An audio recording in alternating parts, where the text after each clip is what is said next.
Hi, everybody. Thanks for being here. We'll get started in just a few minutes. People are rolling on in. Welcome to Teacher Leadership Pathways in the Modern Classroom.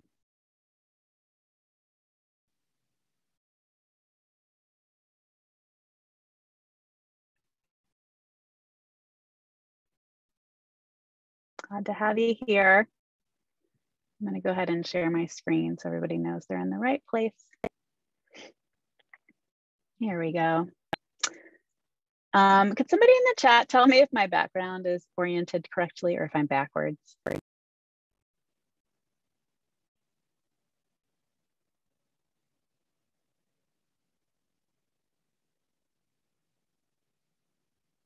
Thank you. Okay, backwards, great. Let me see if I can fix that. Actually, hold on.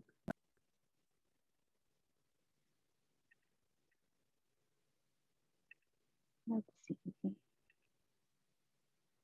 Better?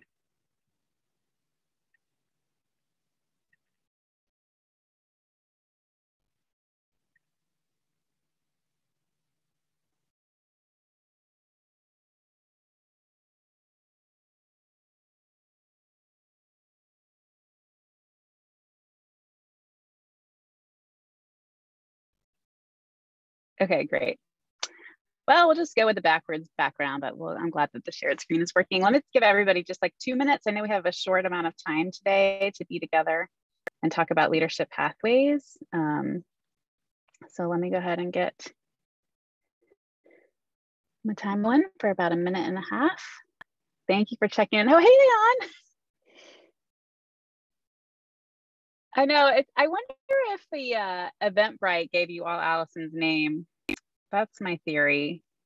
I'm not quite sure if that's accurate, but I'm glad you're here. Thanks for checking in. I really appreciate it. We'll get started. Just a minute.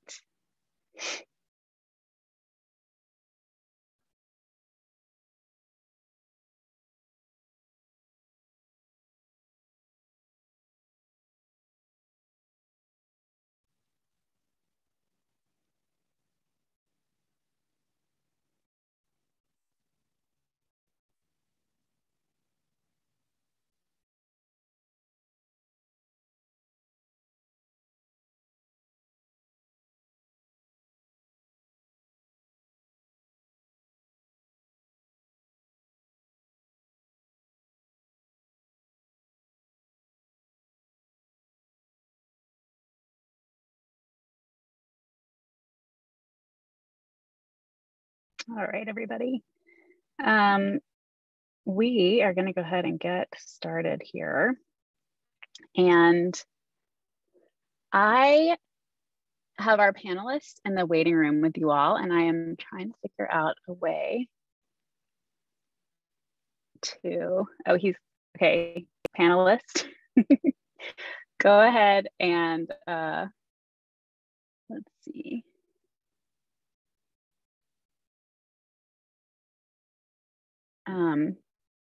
John, I will figure out a way to get you in just now in just a minute. Actually, I'm going to stop sharing my screen and pop out and make sure that he can get in as a panelist and not an attendee. I think that's what happened. So let me go ahead and do that real quick. I apologize, everybody.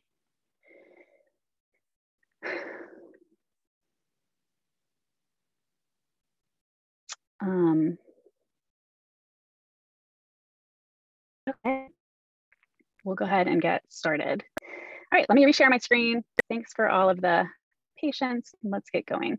So today we're just going to have a very short amount of time together to go over the teacher leadership opportunities that the Modern Classrooms Project has in store for all participants. And I would say just get ready to figure out about ways that you can engage, and hearing from a teacher leader who is on the call, and also answering any questions that you might have about teacher leadership and the Modern Classrooms Project. So we'll jump right in. I should introduce myself. I am Emily Dia, and my role here is the Partnerships Manager at the Modern Classrooms Project. I was a teacher for 20 years, mostly in the middle grades. I was also an instructional coach and academic dean. And I implemented the model starting my year 18 of teaching. It really transformed everything for me. And so I'm really excited to be here to share a little bit more about the opportunities that the model allowed me and also my teachers that I worked with.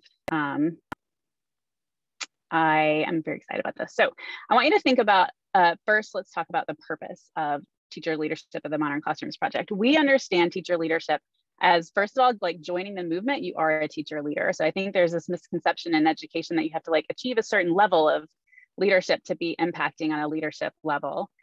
But that's not true. You are here, and so you're part of our innovative movement, and so you are a teacher leader. We think of teacher leadership as elevating voices and practices of innovative people, such as yourselves.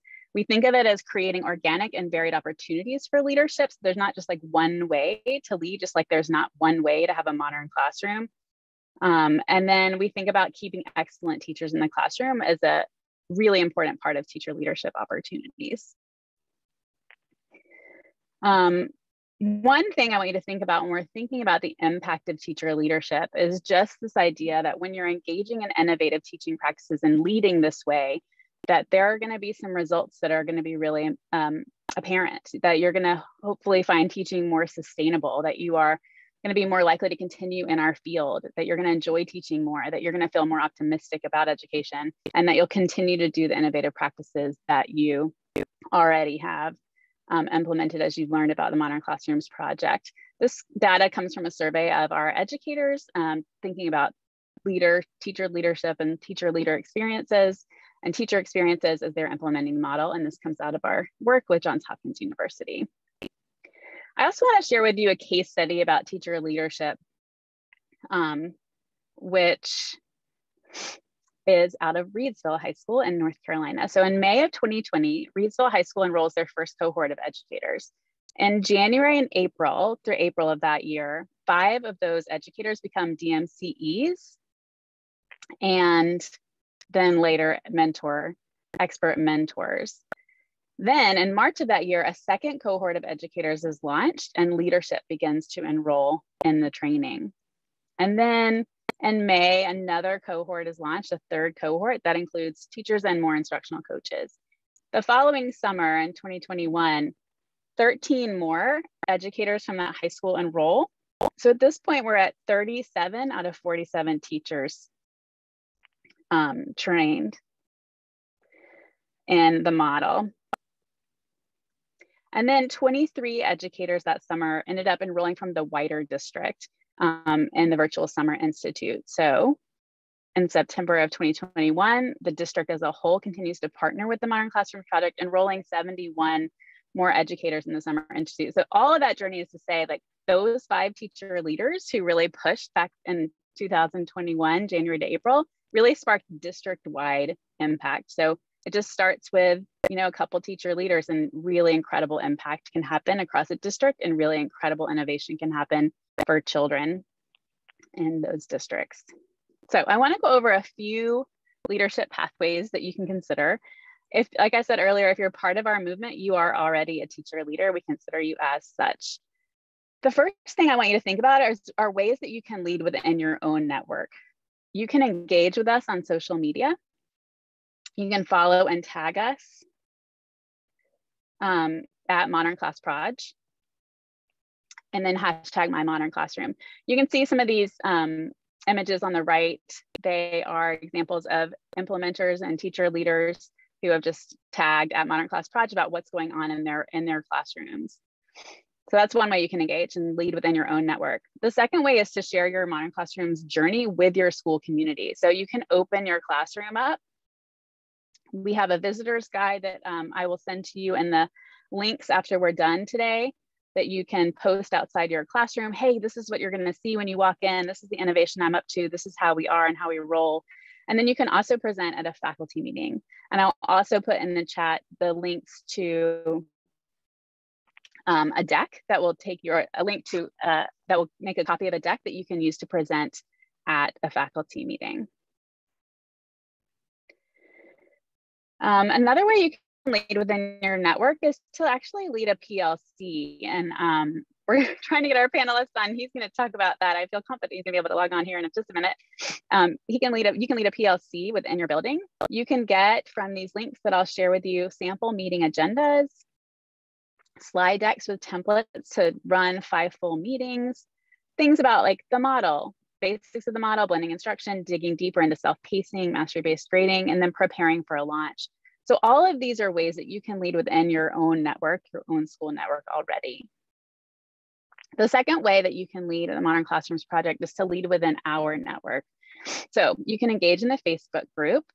Right now we have over 8,500 teachers in the Facebook group. It's an incredible way to crowdsource, to brainstorm, to work together, to solve implementation challenges, to celebrate implementation successes, and to strategize about how to get more teachers empowered with the model. You can also be a podcast guest, which is not something that many people think about, but Tony Rose and Zach Diamond are always looking for guests. So you can lead within our network by emailing them at podcast@modernclassrooms.org and say like, hey, I have this great idea that I think I want to share that a lot of people would benefit from. And maybe it's a long form version, like an hour-long session, or maybe it's like a 30-minute teacher feature. Whatever it is that you feel like you could offer our community of learners, we would love to hear it on the podcast. And then this third way you can engage within our network is to create a tutorial for maybe like a tech tool, like Google Classroom or something like that, that you use as a Modern Classroom educator. We pay teachers $50 to $250 to make those how-to guides. And I will again send you this deck after we're done as a follow-up email with all the links to those resources. Hey, John, welcome. I'm so glad you're here. Hi. So you can lead within your own network. You can lead within our network. And then the third way you can lead is to expand our network. So you can write an article or an exemplar unit. This article image on the right here is written by one of our expert mentors, Maura Mazzi. She was published last year in this publication about grading smarter. You can also we will promote your article if you're published on social media, and also our website. We'll house it there and resources that educators can access. We also encourage educators to create and write exemplar units. So if you're a teacher who has an incredible unit that you think would really inspire and support other educators, you can write a unit. We pay a $100 stipend for those exemplar units. And again, they are housed on our website so that educators all over the world really can access them and be inspired by your brilliance. You can also present at a conference. And that is another way to expand our network. So you can either collaborate with someone like me, with our staff, and co-present, or you can present on your own. You can reach out to me or anybody else on our staff. We can give you supports as you're planning, give you feedback. And also I will link again a copy to get some presentation slides that you can use as a template as you're building out your vision for this conference presentation. So those are the more organic ways to lead within your network, within our network, and to even expand both of our networks in terms of our levels of impact and teacher leadership. We also offer structured leadership pathways because we do believe in recognizing and elevating innovative educators. We have 2 credentialing options, the Distinguished Modern Classroom Educator and the Expert Modern Classroom Mentor. So I'm just going to briefly go over those and then let John have the rest of the time. So why become a Distinguished Modern Classroom Educator? This is for those of you who've been implementing for a little bit, you're finding some successes, you're feeling confident, and you're ready to sort of lead by example within our larger community. You're going to create a narrative application. And then once you're selected to be a Distinguished Modern Classroom Educator, you'll get to join our network of DMCs worldwide. You're eligible to apply to become a mentor. Oh no. You're eligible to become a mentor, and you are, I think I just clicked on the wrong thing, also eligible to receive a really cool blue backpack. We take applications for the Distinguished Modern Educator credential every month. If you want to work in the summer, thank you, yes, I just lost my screen there, it's back. If you want to work this summer mentoring people in the Virtual Summer Institute, you need to apply on or before the 31st of January. and those decisions will be released back to you by February 28th. So that's the DMCE why become. We want to think a little bit too about application tips as you're becoming, and John can speak to this too, but this slide just goes over some things you might want to think about if you're considering applying and how you can ease the application process. So there's some resources here for you, some steps to consider as you are applying. So after DMCE, you're not alone as a teacher, like you are also working with leaders in your building. And so if you're a leader on this call and you're wondering how to support teacher leaders who want to become credentialed and are more structured leadership pathways, think about how you can support a community of leaders that sustains long-term sustainability. So the more DMCE and expert mentors in a community, the more confident implementers of the model, the more long-term innovation and change will happen in a district. So you want to think about how can you dedicate time, allocate already set PD time for applications, for example. How can you build in opportunities to reflect in a community, give feedback to one another? And then how can you support teacher-led PLCs that are exploring this credentialing option? The last thing I'm going to talk about is why become an expert mentor. Our expert mentors, we have 100 on staff right now. When you're a part of that network, you're going to attend regular mentor learning groups, so great opportunities to grow your knowledge about giving feedback to adult learners. You're going to earn $40 to $50 an hour, and you're going to set your own capacity. So we have some mentors who earn up to $10,000 a year. You might be a mentor who says, you know what, I'm just starting to mentor. I just want to work with one teacher this season, and that's fine too. So that capacity is in your hands and you have total autonomy over it. You also get that digital badge for your signature. You can hang it up anywhere, micro-credential eligibility, and also a certificate of completion for Mentor Academy. All right, so this is what we came here for, is to hear John's story. I'm glad you're in. John, why don't you go ahead and introduce yourself, and then I'll go to the next slide and you can talk about your own teacher leadership pathway. Yeah, of course. It says that I'm not able to start my video, so I'm not sure what's going on. You talk and I'll work on that. Okay, no worries. It just says your host has stopped it. So anyway, hi everyone. My name is John Tyler. I'm a fifth-year teacher in Chicago Public Schools, and I teach 7th grade social studies, writing, and reading. And I became a DCME last year, as well as DMCE rather. And I'm also an expert modern classrooms mentor. Let's see. So I did first start doing teacher leadership within the modern classroom by leading a PLC last year, which I sort of co-led with my instructional coach. I had first heard of modern classrooms on the Cult of Pedagogy podcast, which I'm sure plenty of you follow. And another teacher that I work with and I had been talking for a long time about how do we implement some form of self-pacing within our classrooms. And this sort of seemed to be a good option. So we did, oh, there we go. I am able Hey, you're in. Great. So I really do exist. I'm not just a floating voice. Yeah, so we got a PLC running, and Modern Classrooms does provide a lot of really good resources for leading a PLC, and are pretty responsive in the sense of, like, if you send an email to Modern Classrooms saying like, hey, I want to lead a PLC and I'm not entirely sure how, there are definitely people who can give you the resources to do that, because we want as many people as possible educated on the model, but at the same time, teachers are busy people, and so you shouldn't be expected necessarily to be putting all these resources together yourself. So those resources are kind of provided.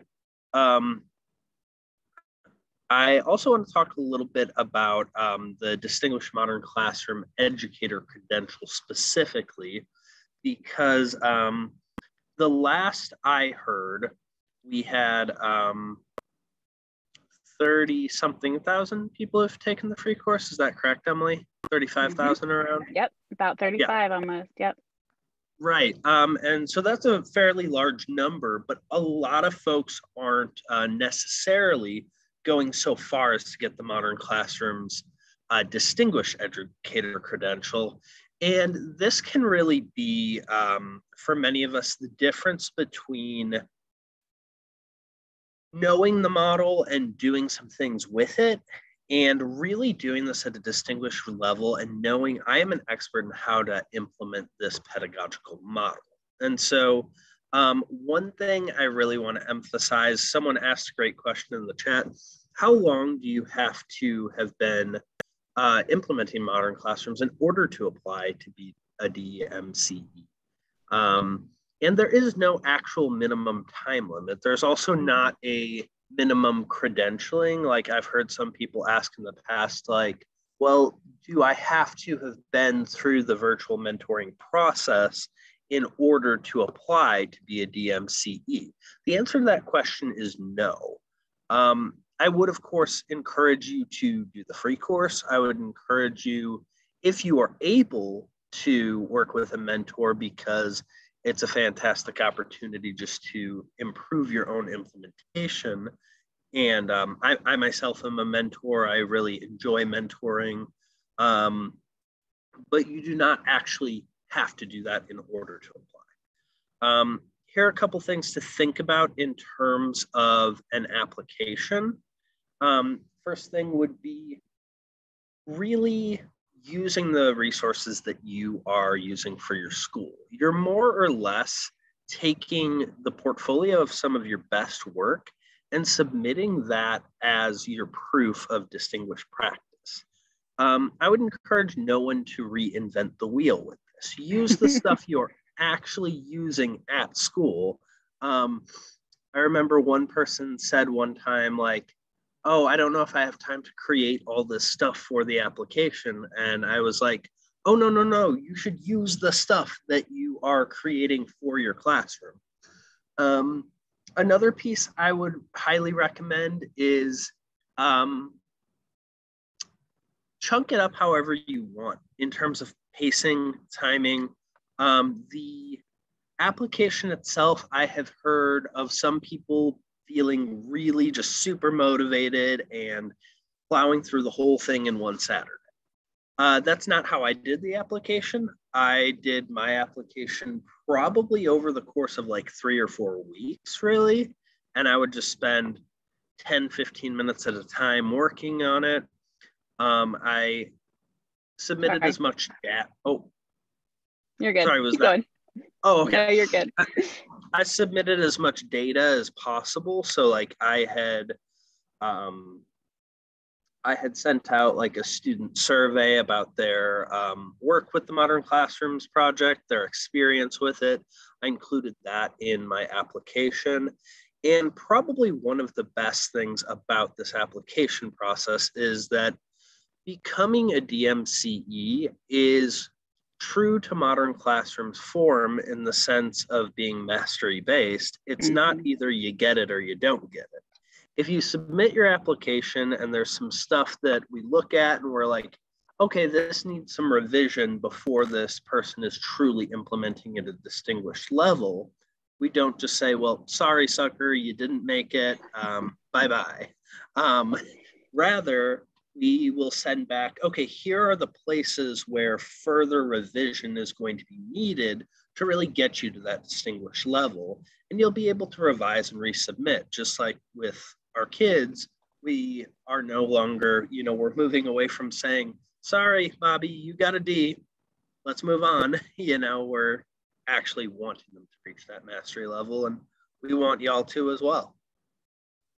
Yeah, I would say the level of feedback too in applications, whether you have to revise or not, is really astounding. So it's a great process to go through just as a professional in terms of getting really high quality feedback from another educator on your practice. It's like a vulnerable process, but it's also really brave, and I think an excellent experience for all educators. And I just want to reinforce what John said. There is not like a set time that you have to have been doing the model to apply. If you're feeling confident and you're killing it and your kids are thriving, apply. Go ahead and apply.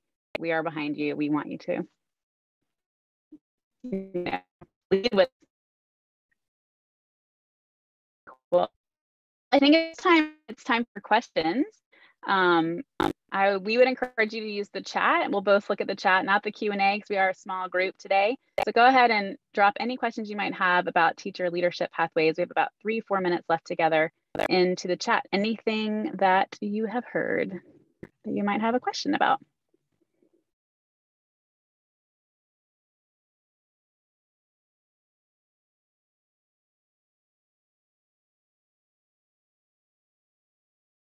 All right, this is for John, I think. I'm starting a PLC at my school this week. Any tips? That's awesome. Yeah, if this is people's first exposure to the Modern Classrooms project, with our very first one, we essentially just we took people through the free course. I think that's a great way to do it, just getting a little group community together to go through the free course together.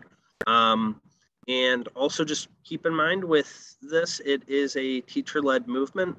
It's kind of grassroots in the sense that it's not top down. So I would say don't feel pressured to have all the answers and, you know, be the sage on the stage in front of the room, and just understand that we're all in this learning and developing process together. Yeah, I totally agree. And I think that's a great place to start. And again, after we're done today, you will be receiving a thanks for coming email with the link to this deck and all the links. And there is that Make a PLC deck there if you want to grab that. That's great. Someone else offered this idea that collaboration during COVID is very restricting. And I'm not sure if you're talking about adults collaborating on things like PLCs or children, but you're right, it's really hard. We found in our school that PLCs via Zoom actually were very effective if we just all had time to go home and take a deep breath and grab something to nibble on and drink and meet together for 45 minutes. That was a model that seemed to work well for us. John, I don't know if you had anything to add around collaboration in a PLC or with other adult learners.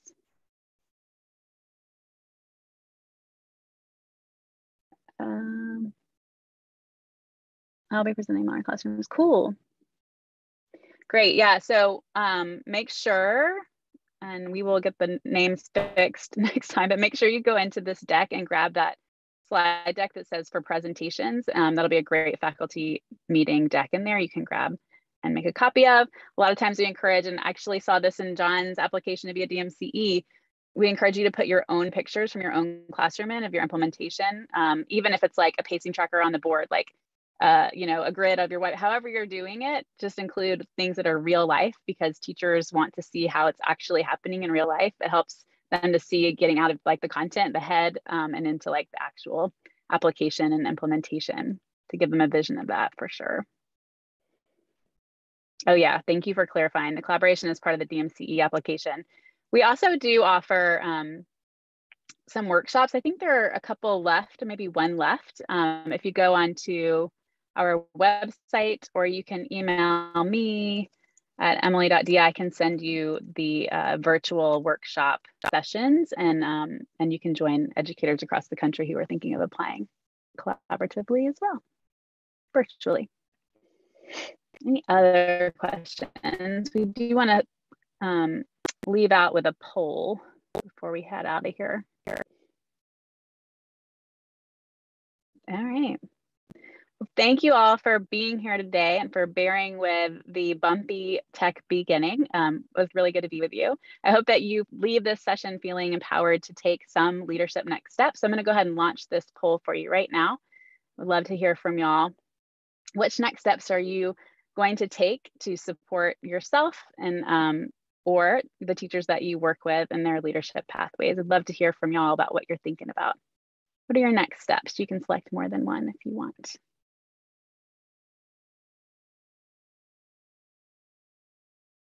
Cool. Yay, engage with the podcast. Do it. Can't wait to hear y'all's voices on there. Yeah, awesome. This is what I love about the Modern Classrooms project, is there's such a range of entry points, and I love that I'm seeing all these different options represented. You gotta feel like, you know, pick the path that feels right for you in this moment, and know there are lots more paths available to you. I'll give y'all about 10 more seconds to go ahead and answer the poll question.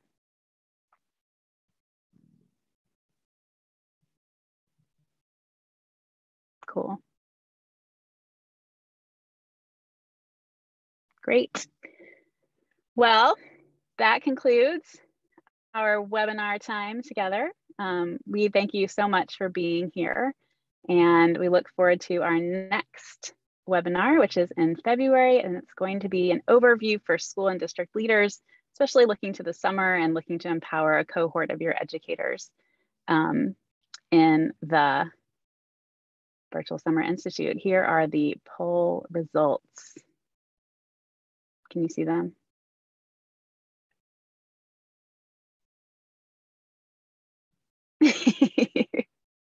The real Allison says, I love it. All right, everybody. Thanks again for being here. I'm going to go ahead and stop the recording. Y'all take it easy.